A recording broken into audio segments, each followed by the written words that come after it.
guys all sugared up, ready to listen?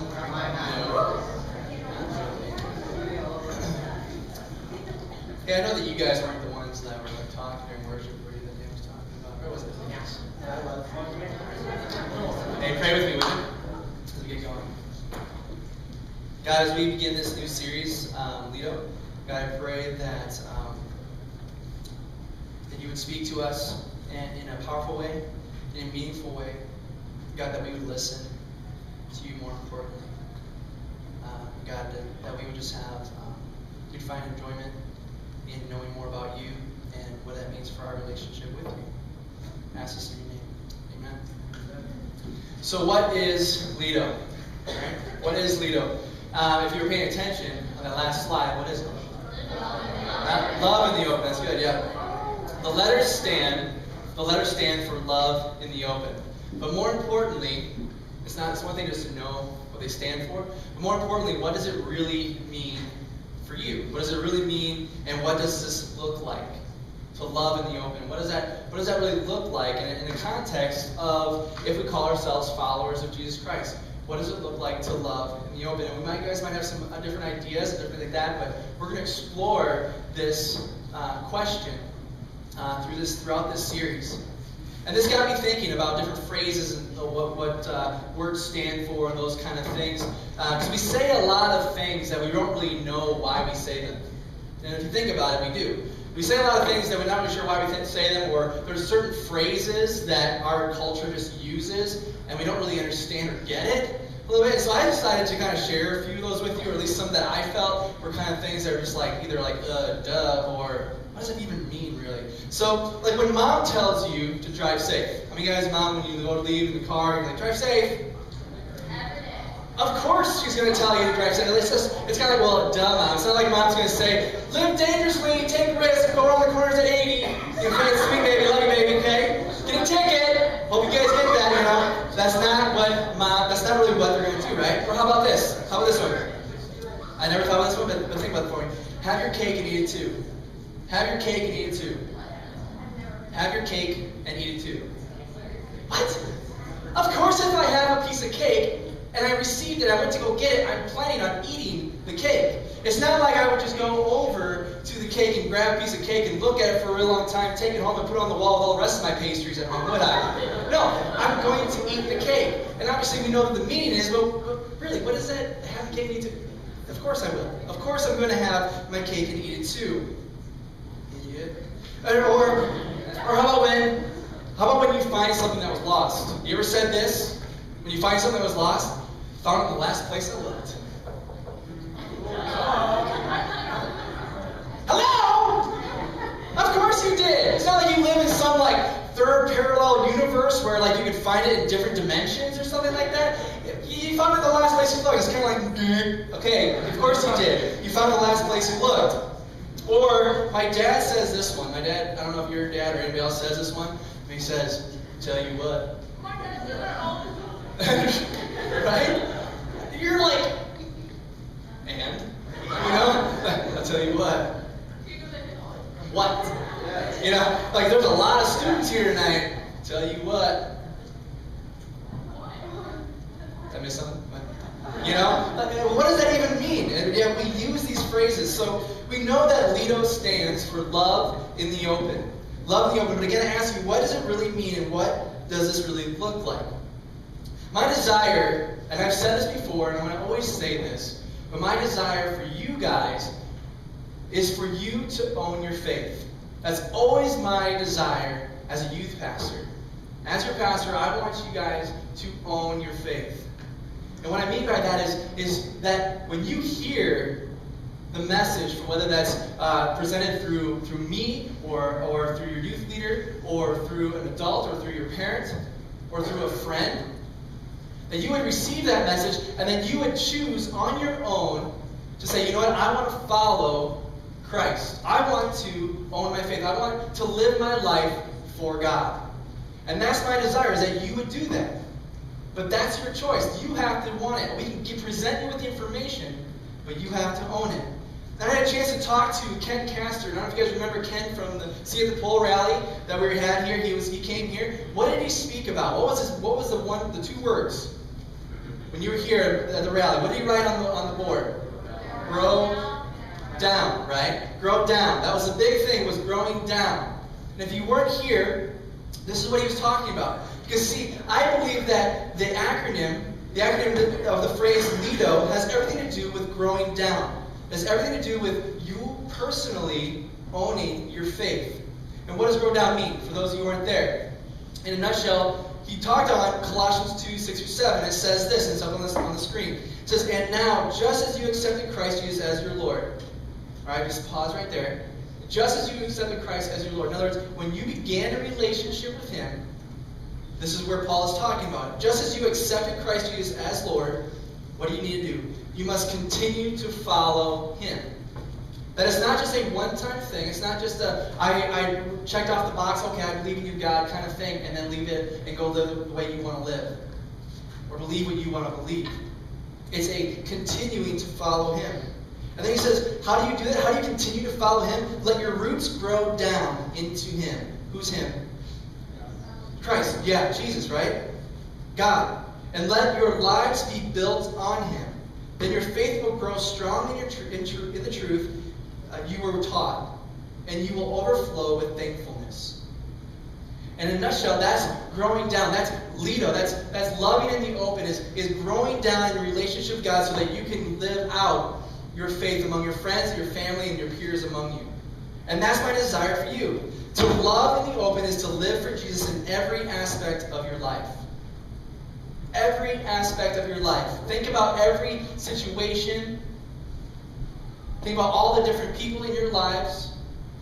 What you do, what you don't do when you're alone. Every aspect of your life, you should be loving in the open, living your life for Jesus. And what does that look like? And Jesus Himself champions us on that. Jesus Himself is the one who's behind all of this. He's the thrust behind the rocket of knowing and living your life for Jesus. You see, Jesus chooses to use you and me, imperfect people, to love in the open and live out a perfect plan that He has for us. You see, there are numerous times where Jesus refers to His followers as the ones who are going to reach the lost people in this world. Constantly, time and time again, He refers to you, if you call yourselves followers of Jesus Christ, that it's up to you, that He wants to use you to live your life for the Lord so that you would know Him better. And so that others may know Him because of it. Like Acts 1:8. Jesus says that to His Christ followers, He says, you are my witnesses. You will be my witnesses. In other words, you will give testimony to who I am to other people. In Judea, Samaria, and to the ends of the earth. In other words, to where you live now, to your country, and to the world, that it's up to you. I am going to empower you, that it's up to you guys to live out, to love in the open, to share the good news about Jesus. And in Matthew 28:19, He says, Jesus tells His disciples to go into all the world and make disciples. You know what disciples are? People that preach about God. That should be you guys. Followers of Jesus Christ are disciples. That's me, that's you. If you have a relationship with Jesus Christ, then you are called to be disciples. You are called to go and reach lost people. Jesus' desire was and is for His followers, His disciples, to LIDO for Him, to love in the open for Him. And one of the best illustrations and evidence of this is what Jesus told His disciples in Matthew 5:14 through 16. And if you have a Bible with you maybe, or if you have it on your phone or something like that, I want you to turn to that. Matthew 5:14 through 16. And it's really important that we understand that Jesus backs us up. And I think that one of the coolest ways He shows that is in this passage up on the screen. Matthew 5:14 through 16, follow along. It says, Jesus talking to His disciples, you are the light of the world. A town built on a hill cannot be hidden. Neither do people light a lamp and put it under a bowl. Instead, they put it on its stand, and it gives light to everyone in the house. In the same way, let your light shine before others, that they may see your good deeds and glorify your Father in heaven. Think about that picture that Jesus is painting for His disciples. Realize this. Realize this. Okay? These disciples knew Jesus probably for maybe a year to 2 years, probably at this point. Probably about 2 years. They've known this Jesus guy. See, you guys, we have grown up in our lives to be familiar with the name Jesus, or the picture of what we think Jesus looks like, the little guy, the supermodel with the hair, long flowy hair and the halo above his head, or something like that. We have some kind of understanding of what we think and we know, but we have some kind of recollection of this Jesus guy. You see, these guys, put yourselves in their sandals, all right? Put yourselves in their shoes and realize that they have never heard of who this guy is. It was never like, oh yeah, it's just a common thing that churches talk about. It's just this Jesus guy. Yeah, I've seen him on a cross and stuff like that outside of churches. They don't have that. And so Jesus comes to them, and if they're his disciples, they're following him. In other words, they're soaking up everything they can from him to learn from him. And so they're soaking all that stuff up. And Jesus says, you are the light of the world to them. And he says, you are the light of the world. A town built on a hill cannot be hidden. You know where Jerusalem is built? Jerusalem is built on a hill. And so he tells them that you guys, you are the light. And so you should be noticed. You should be noticed. Just like that city on that hill at night when all the torches are lit, you can see it for miles and miles. You should be noticed like that. And Jesus is saying the same thing to you and to me. If we call ourselves followers of Jesus, that you are the light of the world. You are the love in the open so that people notice. And why should they notice? To point them to God. Here are 3 things I want you to get from what Jesus is saying from this verse.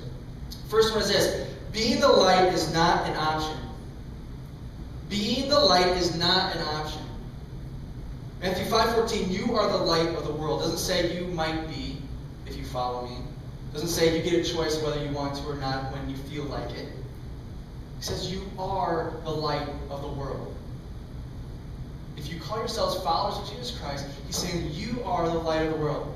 You have a responsibility. You should be noticed. Because people are walking in the darkness in this world. Your friends, your classmates, some of your family maybe, people you come in contact with are walking in the darkness, and they are desperate to see light. They're desperate to see light. Your friends and your classmates are searching for hope, for truth in this world, and yet all they can keep on finding, all they find are false hopes. All they find are lies that they buy into, that this is how you should live your life. This is what is meant to live for this world. If you're successful because if you have a business, if you get married, all these different stereotypes of how you should be finding hope, only to find that they're empty. They're false hope, that they're lies. They're desperate to find true light in a dark world. Check out this video clip. Now, Tori, I want you to tell me, do you see anything? I see a light. A light? Yeah, over there. Hey, Conscience, am I dead? Oh, I see it too.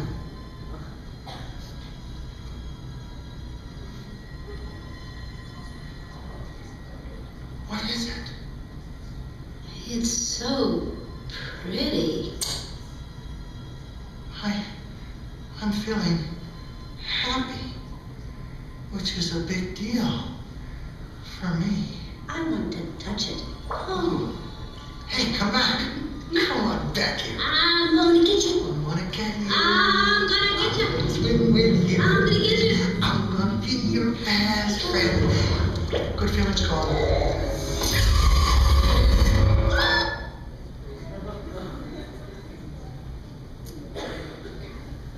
Verses that I say all the time, and I'll keep on saying it. John 10:10 says that the thief, Jesus warns us that the thief comes to steal, kill, and destroy the life that Jesus has for you. Jesus said, I have come that you may have life and have it to the full.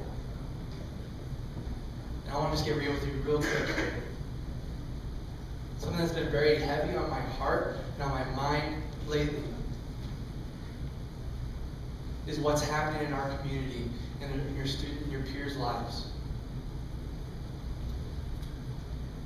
that in the 5 years that I've been here, I've never heard about more students who are going through suicidal thoughts, more students who are acting on those suicidal thoughts than I ever have in the 5 years I've worked here.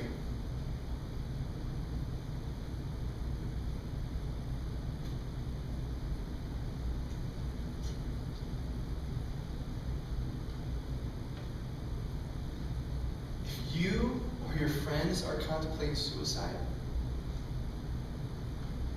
based on this verse, what are they believing? Who are they believing? Are they believing God and what they have for him?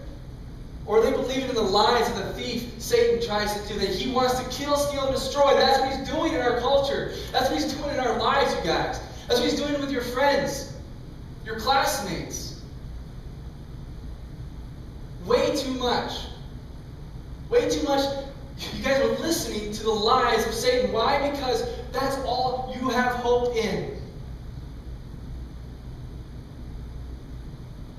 Because your friends are searching in the dark for something.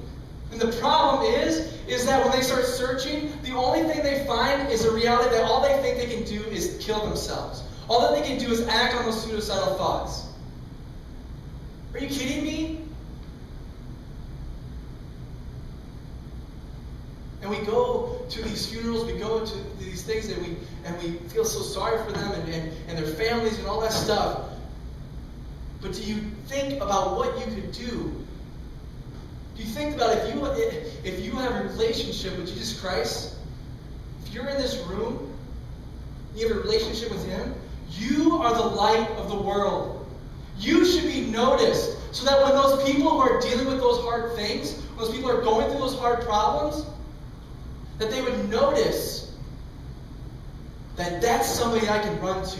That's somebody that I can talk to, because for some reason, their life is different than mine. I want what they have. That when they go through hard times, I don't fall back on doing something really negative. That instead, I fall back on God and his promises. That we're going to go through valleys, we're going to have hard times. But he's always with you. And he desires you to have life to the full.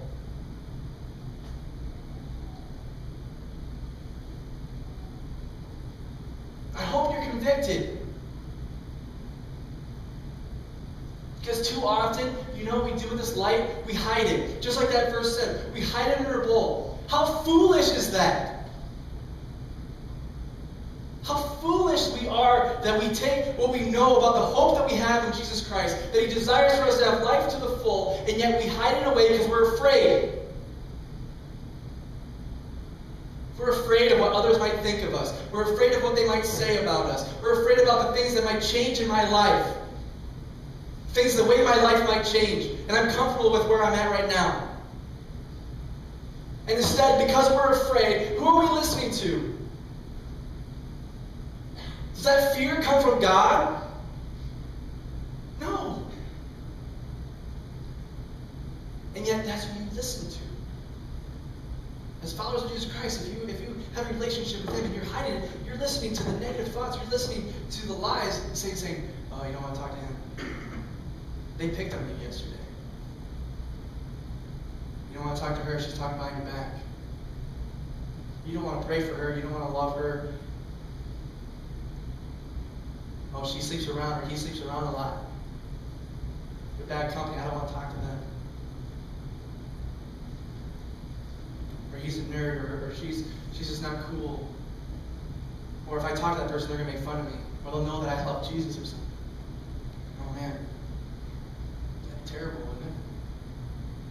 Because I guarantee you, when the rubber meets the road, when you get rid of all that superficial crap, and you get down to the heart, they'll be glad that they know that you know Jesus.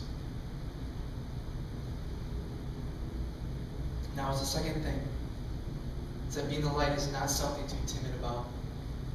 Neither do people hide the lamp and put it under a bowl. Instead, they put it on a stand, and it gives light to the whole room. Are you being noticed? Are you being noticed in your friend circle, your friendship circles, by the things you do, the things you don't do, the things you say, things you stand up for? Are you being noticed on your sports teams? This guy plays with passion, but it's a different kind of passion. She plays with passion, it's a different kind of passion. Or with your classmates, with your teachers, do they notice something's different about you? Is your light being seen? Are you loving in the open where you can be seen? You are the light of the world. When you let your light shine, it affects those who see it and experience it. Which is the third point. Being the light serves a purpose. Being the light in your friends' lives, in your friendship circles, your classmates' lives, serves a purpose. Matthew 16, in the same way, let your light shine before others, that they may see your good deeds and glorify who? You? No. You see, when you let your light shine among your friends, among your family, strangers, in your life and your work, your co-workers, people you serve when you work, people you serve here, when people come through the door who are new to this youth group, what do they see? People that love them, people that are going to embrace them, accept them, I hope so. It serves a purpose to glorify God.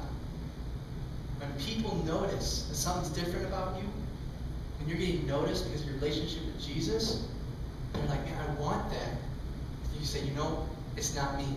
It's what's happening in me. It's this relationship that I have with God. That I don't have to live for what this world has to offer me, and that's it. I can live for something bigger than what this world can ever offer me. And you can tell them about it. You say, this is Jesus, and what you have to do is just believe in Him. Have a relationship with Him. Just like in Colossians, that it continues. As you accepted the Christ as your Lord, continue to grow in your faith.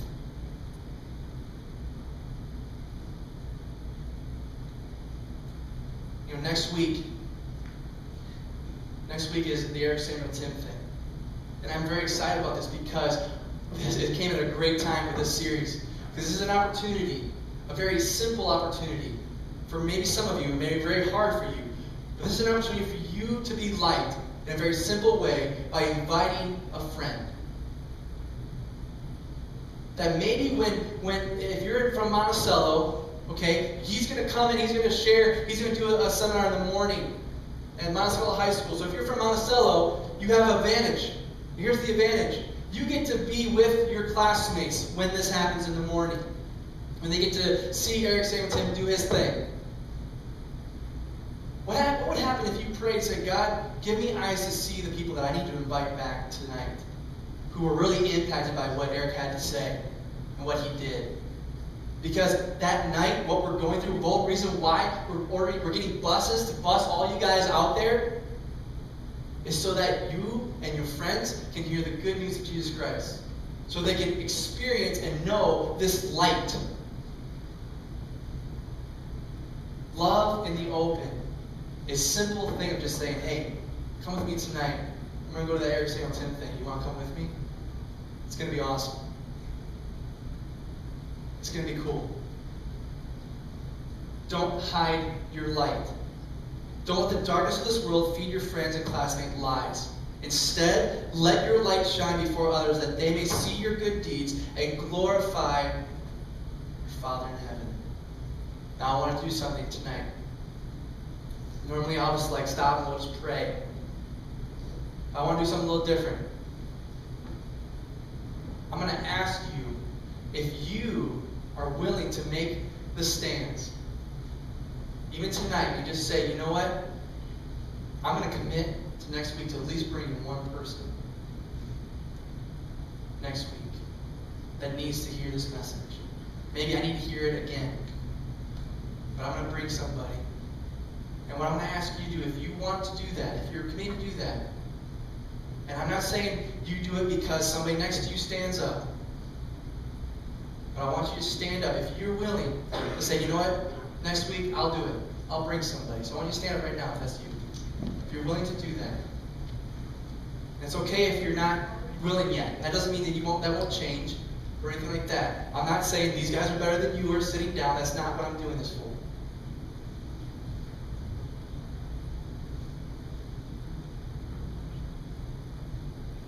I want everybody to stand up now.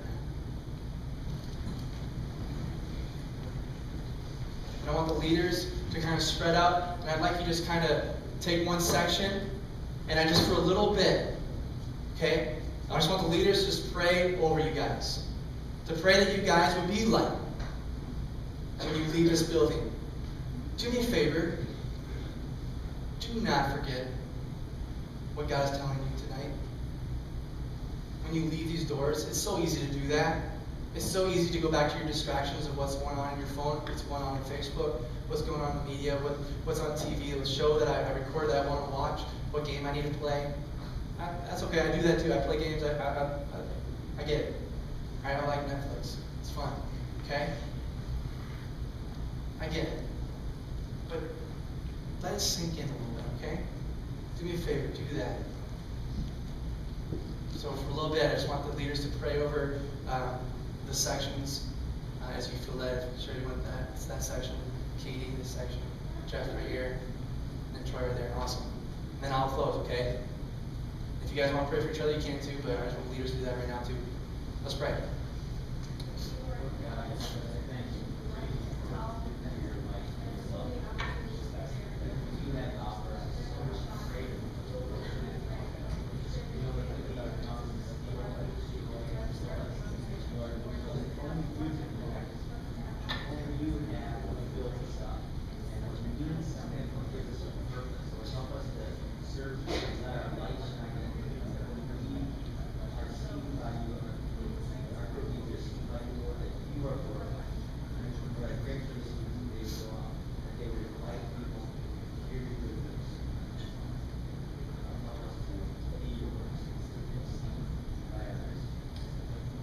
Awesome, God. I thank you for the prayers that are lifted up tonight. I thank you for the prayers that are lifted up among these students here tonight. And for some students here tonight, this was maybe a little awkward for them. That's okay. Because awkward sometimes is awesome.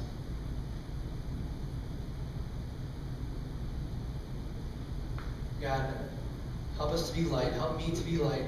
Help us to come alongside each other as we finish out this week and we start taking you seriously. And Lord, if there are students here tonight who are struggling with depression or suicidal thoughts, or know somebody who is, God, I pray that they would speak to someone, that they would know that you desire for them to have life to the full, and that they don't need to believe the lies.